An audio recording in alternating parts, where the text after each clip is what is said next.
My name is John Pawsey, and I farm at Shimpling Park Farm, which is about 8 miles south of Bury St Edmunds. We farm about 650 hectares of our own land, and then we also farm a further 850 hectares for neighbouring farmers. And we are a mixed farm, and we went organic in 1999. The primary driver was because we just weren't making any money out of conventional farming. But also it was the diversification scheme that fitted into the kind of things that I was interested in, which was increased biodiversity on the farm, which I believed organic rotation would bring. And the other thing is that I was doing all the spraying on the farm, and I was wedded to that sprayer. I never seemed to be able to get off it. And there was just one occasion where it was a beautiful sunny day, I was spraying, and this hare got up in front of the sprayer and ran underneath the booms and got sprayed by the chemicals. And then it just sat on the headland, just licking itself. And I felt incredibly uneasy about that. So we like to think that, spraying is sort of quite a targeted affair, but of course it's not. It sprays absolutely everything. It sprays the soil as we're going along the headlands of our fields. It's getting into our grass margins. It's getting into the hedgerows. And, I think we'll look back on this time as an extraordinary time where we felt it was okay that we did that. So what's really interesting about an organic rotation is it has to be incredibly complex. So you have to think about, is your crop going to be able to shade weeds? If you get a fungal attack, should you be planting a multi-species crop in the field rather than a single one? If you have lots of different crops and lots of different flowering crops, you're going to get all these different insects, some of which will be beneficial. Bringing sheep back into the rotation as well was really important, and they start, doing their thing on the ground. Suddenly these flies just appear from nowhere. Everything sort of starts to regenerate. Recently we've put in about 50 acres of agroforestry, which also is bringing different birds, it's bringing different insects into your fields, which all help the whole sort of rotation. We really like growing pulses on the farm because they fix nitrogen into our soil and they enable us to extend our rotation. But there's two problems with field beans. One, they get this disease called chocolate spot, so it's going to yield nothing. And also it's very bad at smothering weeds because it's quite an open crop. So we started planting beans with a cereal. One of the beans gets chocolate spot, you still have your cereal crop. And the cereal crop is much more architectural in the way that it shades weeds more. The other thing that beans do is when they die, they release some nitrogen. So we get a milling quality wheat.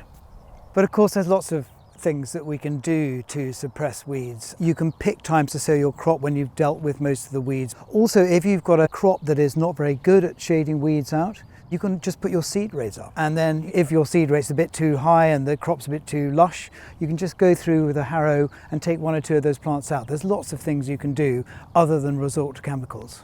We also grow some heritage wheats, and they are from sort of the 1860s to the 1960s. They're tall, so they've got this lovely shading ability to smother weeds out again.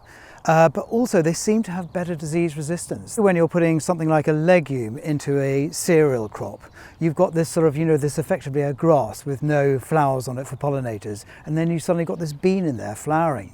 And so you've got a wheat crop which is actually covered in honeybees, which is, unexpected but really lovely result. So our soil type is a hand slope series clay, which is really a chalky boulder clay. And it grows lots of weeds. And so within the rotation, without a herbicide, we have to think very carefully how we keep on top of weeds.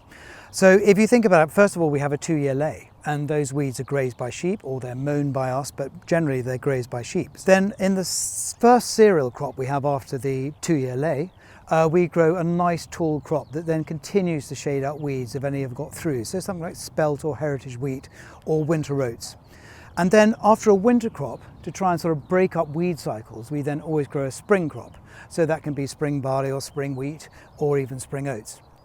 And then, because we need to fix a little bit of nitrogen in our soils for fertility, we then put in our bycrop, which contains the beans, which then fixes more nitrogen within the nodules on the beans. But also with the wheat, it again helps to shade out weeds. And then finally, which would be the sort of messiest part of our rotation potentially, back into a spring crop. And then that is something usually like spring barley, which we then undersow with grass and clover, which then suppresses the weeds at that sort of last stage. And then you go back into your 2-year lay. So it's a considered approach with every single part of the rotation about not letting one weed dominate. What you really want to do is deal with weeds naturally, but if one or two species do get through for some reason, we use an inter-row hoe. And we have a Swedish-made inter-row hoe, called System Chameleon. It sows your crops in rows, 33 centimetres apart, so you then got an area in between the crop that you can hoe. And then it's got a camera on it which then switches the thing over into the middle of the rows, and then you can use it as a hoe in between the rows. And it's just, been fantastic as far as controlling weeds on the farm is concerned. So our soil organic matter has doubled from 2.9% to 5.5%, and we also look at soil health, and it's called the CO2 birth test, and our soils are continuing to get healthy as we continue to farm organically. But we've got more species of birds, and not just more species, but more numbers within those species. And it's been incredibly exciting. And so the plus sides of farming organically, I really hoped there were going to be lots of them, and there have been. So it's been an incredible journey and very positive.